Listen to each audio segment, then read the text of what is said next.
ജീവിതത്തിൽ ഒരു സെക്കൻഡ് എന്ന് പറയുന്നത് വളരെ നിസ്സാരമായൊരു സമയമായിട്ടാണ് നമുക്ക് അനുഭവപ്പെടാറുള്ളത്. പക്ഷെ റോഡിൽ ഒരു സെക്കൻഡ് എന്നത് സാരമായ ഒരു സമയമാണ്. ഒരു സാധാരണഗതിയിൽ ഒരു ഡ്രൈവർ വാഹനത്തിൽ ബ്രേക്ക് ചെയ്യുക എന്ന് പറയുന്നത് ആക്സിലറേറ്ററിൽ ഇരിക്കുന്ന കാലാണ് ബ്രേക്കിലേക്ക് മാറ്റേണ്ടത്.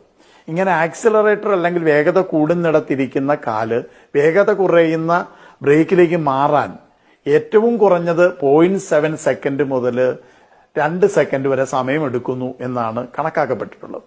അപ്പൊ ആ ഒരു സെക്കൻഡ് കൊണ്ട് 17 മീറ്റർ ദൂരം പോകും.